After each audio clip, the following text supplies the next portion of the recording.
तो मॉक और पोल आपने वो वहां सही कहा करते संदीप रहे। जी, आपने सही कहा, क्योंकि आंकड़ा अगर आप जोड़िए तो आपने जो 3 का आंकड़ा दिया है आरजेडी का, उसको अगर आप इधर जोड़ देते हैं, क्योंकि देखिए भारतीय जनता पार्टी के 21 विधायक हैं, आजसू के 1 हैं, जेडीयू के 1 हैं, एलजेपी आर के 1 हैं, तो ये कुल अगर आप जोड़ देते हैं तो 24 की संख्या बन जाती है। और उधर से अगर 3 आरजेडी के जोड़ दीजिए तो 27, 2 सीपीआई एमएल के जोड़ दीजिए तो 29, और 1 जेके एलएम जो जयराम महतो की पार्टी है उसके 1, तो कुल 30 की संख्या बनती है। अब ये मैं नहीं, क्लियर कट नहीं कह मुझे पा रहा हूं कि कौन देखिए किसको वोट किया, एक, लेकिन ये जो 30 की संख्या बनती है, इसी में से ये 30 तो उनके पक्ष में आया ही आया, उसमें से 2 वोट कैंसिल हुए हैं। नहीं देखिए उसमें जो रोचक बात ये लग रही है मुझे, जो हम्म। रोचक बात लग रही है कि हो सकता है कि भाकपा मारने वालों की आत्मा गवाही नहीं दे रही होगी कि नाथवानी को कैसे वोट दे। उन्होंने इस तरह से दिया होगा कि चलो ये अगर उनको नहीं गया तो इनको भी नहीं गया, तो वो एक ये सही अवसाद कहा उनके, आपने। अवसाद वो लेके कैसे जीते कि एक पूंजीपति को हम्म। एक्सट्रीम लेफ्ट के वाले वोट देंगे कैसे। तो हो सकता है कि शुरू में उन्होंने हाँ कह दिया हो, बाद में उनको लगा हो कि भाई ये तो धोखा हो रहा है आत्मा के साथ, तो आत्मा की पुकार पे अंत में पलट गए हो। एक आप देखिएगा, मुझे जो लग रहा है, क्योंकि आरजेडी के 3 एमएलए तो इधर आए ही आए हैं वोट एक देने। उधर भी इसी प्रकार की स्थिति बनी है। नहीं, एक संजय यादव चूंकि मंत्री हैं, हो सकता है हम्म। उन्हीं का वोट इनवैलिड हुआ हो, उन्होंने दे भी हम्म। दिया और नहीं भी दिया, मुझे ऐसा लग रहा है। हो सकता है मैं गलत भी हूं, लेकिन ऐसी संभावना ज्यादा है। और जी। जयराम महतो की जहां तक बात है, तो वो कॉम्बिनेशन से तो यही लग रहा है कि उन्होंने वोट जो है वो नाथवानी हाँ, जी को प्रफुल्ल ही। नाथवानी को दिया है। तो अब देखिए मामला स्पष्ट है। हेमंत सोरेन के सामने 2 तरह के धोखे हुए थे, और सुप्रियो हम्म। भट्टाचार्य ने बहुत पहले कहा था कि बिहार के चुनाव में हम्म। उनको अंत तक लटका के रखा गया और बाद में झिटक दिया गया, और बहुत अभद्र भाषाएं भी बोली गई कि इनका क्या आया जेएमएम का। हम्म। उसके बाद असम चुनाव में वो टी लेबरर्स जो थे, हमने कई बार चर्चा भी की कि 17-18% वोटर है, उनको 2 सीट हम्म। 5 सीट ऑफर कर रहे थे, वो हेमंत सोरेन माने नहीं। तो हम्म। असम का धोखा और बिहार का धोखा, उसका नहीं, दूसरी बदला स्थिति जो है संदीप हेमंत जी सोरेन कहीं ने ये लिया। तो नहीं है, दूसरी स्थिति ये तो नहीं है कि हेमंत सोरेन ने ही खेल कर दिया, कि ये लोग मान लिया जाए आरजेडी वाले, तो हो सकता है कि सोच लिए हो कि भाई कहां बीजेपी को जाओगे, बीजेपी समर्थित उम्मीदवार में, तो चलो कांग्रेस को ही दे देते हैं। लेकिन यहां पर हेमंत सोरेन खेल कर सकते हैं, क्योंकि हेमंत सोरेन हर जगह से मतलब जल कर आए थे। आप असम में भी वो जल कर आए, बिहार में भी वो जले थे, क्योंकि बिहार में भी जो उनको आखिरी वक्त तक सीट नहीं मिला, उसमें कांग्रेस की भी भूमिका थी कि इनको यहां पर सीट ना दिया जाए। तो कहीं ऐसा तो नहीं कि हेमंत सोरेन ने ही खेल कर दिया, और वो मन बना भी रहे धीरे धीरे कि एनडीए की तरफ हो लिया जाए, तो उसी में नहीं से कि देखिए, सभी तो ना जाओ, 2-4 इधर उधर हो जाओ। नहीं देखिए एनडीए की तरफ होंगे या नहीं ये कहना जल्दबाजी है। देखिए क्या है कि कम से हम्म। कम कांग्रेस या आरजेडी वहां किसी तरह का दबाव बनाने की स्थिति में नहीं है झारखंड। आरजेडी के हम्म। लिए क्या करना, अपने राज्य में तो कुछ नहीं मिल रहा, उन्हें कम से कम एक मंत्री संजय यादव जी हैं तो झारखंड में, तो हम्म। आरजेडी ने अलग तरह का गेम खेला है। लेकिन हेमंत सोरेन क्या करेंगे, क्योंकि हेमंत सोरेन की राजनीति को प्रिडिक्ट करना थोड़ा मुश्किल है।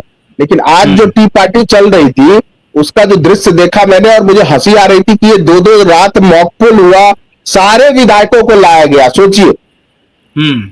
और इसमें इरफान अंसारी जो स्वास्थ्य मंत्री हैं, कांग्रेस के बड़े नेता हैं वहां, हम्म। उन्होंने लिखा है कि बाप ना भैया सबसे बड़ा रुपया।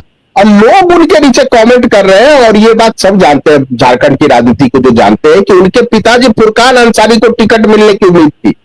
तो लोग बिल्कुल। कह रहे हैं कि उनके ही इलाके के लोग कमेंट में कह रहे हैं कि इरफान, क्योंकि फुरकान चाचा को मिला नहीं, तो इरफान अंसारी ने भी लगड़ी मार दिया कांग्रेस के कैंडिडेट को। तो अब यही है, देखिए हार की हताशा है। और हम्म। अब देखिए ये ना बोले कि पर्ची से वोट हुआ, इससे होता हम्म। तो हम जीत जाते, उससे होता जीत जाते। भाई आपके 16 विधायक थे, आपको कुल 20 वोट मिला है, उसमें हम्म। एक वोट इनवैलिड हो गया है, तो 19 वोट आपको मिला है। जहां आपकी सरकार है, यानी आपके सहयोगी दल आपसे खुश नहीं थे, ये बात कांग्रेस को एक्नॉलेज करनी चाहिए। और जिस तरह से के राजू अपनी भड़ास निकाल रहे हैं वहां हार के बाद कि आरजेडी ने धोखा दिया, भाकपा माले ने धोखा दिया, क्या नहीं लगता कि आरजेडी और भाकपा माले चुप रहने वाली पार्टियां हैं क्या? वो भी तो जवाब देंगी कि आप जबरदस्ती एक कैंडिडेट को थोप रहे थे। प्रणब झा जी का ठीक है, थोड़ा सा लेना देना होगा झारखंड से, वो थोड़ा पढ़ाई की थी उन्होंने 10th तक, लेकिन इसके बाद तो उनका कोई लेना देना नहीं था। किसी झारखंड के नेता को आप दे देते, किसी ट्राइबल को आगे कर देते आप, या किसी, क्योंकि देखिए हेमंत सोरेन कितने स्मार्ट पॉलिटिशियन है। उन्होंने वैद्यनाथ राम जी को आगे किया, रविदास समाज के आते एससी समाज के वोटर है, उन्होंने किसी ट्राइबल को आगे नहीं किया, उन्होंने एससी समाज के एक नेता को आगे किया जो सीजन लीडर रहा है वहां, तो जाना पहचाने नाम है वहां के, और उन्होंने एससी वोट भी अपने पक्ष में कंसोलिडेट कर, और इन्होंने जो उम्मीदवार दिया कांग्रेस ने, ना उसका झारखंड से कुछ लेना देना, बस वो नॉमिनेशन करने गए और मॉक पोल देख के खुश होते रहे। रोज 2 रात मॉक पोल देखा प्रणब झा जी ने, और उनको लगा कि राज्यसभा का ड्रीम कम्स ट्रू। बट एक कहावत है, there are many slip between cup and lips, तो चाय के प्याले में और लब तक पहुंचने में बहुत सारे प्रॉब्लम है। वो हाथ में ही प्याला रह गया और वो सब टूट गए, वो सपने टूट गए, और ये दिखाता है कि विपक्षी दल एकजुट दिखते तो है लेकिन एकजुट है नहीं। नहीं, आपको ये नहीं लग रहा है कि अब जो है, क्योंकि जिस प्रकार से हेमंत सोरेन के साथ, और हेमंत सोरेन ने ये कहा भी था, हेमंत सोरेन की पार्टी का जो बयान उस वक्त आया था जब बिहार में जब चुनाव हो रहे थे, या फिर असम में भी जो हुआ, उसके बाद उनकी पार्टी की तरफ से एक बयान आया और सुप्रियो भट्टाचार्य ने ये कहा था कि अब झारखंड में भी फिर से हम लोगों को देखना होगा कि गठबंधन का स्वरूप क्या होगा। क्या आपको लगता है कि अब वो समय आ गया है कि गठबंधन के स्वरूप पर फिर से विचार किया जाए? नहीं, देखिए वो कुछ भी हो सकता है, राजनीति में तो चलता ही रहता है, कोई संबंध अस्थायी नहीं होता है, हित अस्थायी होते। लेकिन जो फ्री हैंड उनको दबी हुई कांग्रेस, मरी हुई आरजेडी, झुकी हुई भाकपा माले में के साथ जो उनको मिलता है, यानी सरकार को फ्री हैंड चलाने का मौका जो मिलता है हेमंत सोरेन, हो सकता है वो भाजपा के साथ ना। इसीलिए जब भी कांग्रेस वाले अपनी बार्गेनिंग करते हैं तो वो तुरंत दिल्ली चले जाते हैं, बस इतने में खबरें चलती हैं और फिर कांग्रेस वाले मुरझा जाते हैं।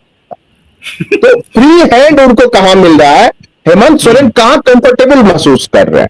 नहीं, मुझे लगता है कि वो कहा जा रहा है कि उनके पास भी सरकार चलाने के लिए और राज्य को चलाने के लिए जिस संसाधन की जरूरत है, वो संसाधन उनको उस रूप में मुहैया नहीं हो पा रही है। और कहा यह जा रहा है कि अगर डबल इंजन की सरकार हो जाएगी तो फिर हो सकता है कि वो राज्य भी और हेमंत सोरेन भी वहां आराम से चला पाएंगे। और अभी तो मतलब 30 तक तो कार्यकाल है ही, तो 30 तक भारतीय जनता पार्टी भी ये सोचे कि कम से कम हेमंत सोरेन के नेतृत्व में ही लेकिन सरकार वहां भी बन जाए। नहीं, देखिए 29 में अगर 1 नेशन 1 इलेक्शन होता है तो 29 में तो पूरे 2029 में पूरे देश में एक साथ चुनाव होंगे। और ये बात सब जानते हैं, हेमंत सोरेन भी जानते हैं कि तीसरी बार तो झारखंड में चुन के आना बहुत ही मुश्किल हो। तो अभी जो फ्री हैंड उनको मिला है उसका वो आनंद उठाएंगे, और 29 के बाद उनको लगेगा कि उनकी सीटें घट के 20 पर आ गई हैं, तब वो फिर बीजेपी के साथ अपना चले जाएंगे, तब वो सौदेबाजी करेंगे। बाकी राज्य चलाना वो उनका बस एक मैया सम्मान योजना का प्रोजेक्ट है, वो उन्होंने बजट काट छाट दिया अपना उसमें, और अपना चला ही लेंगे।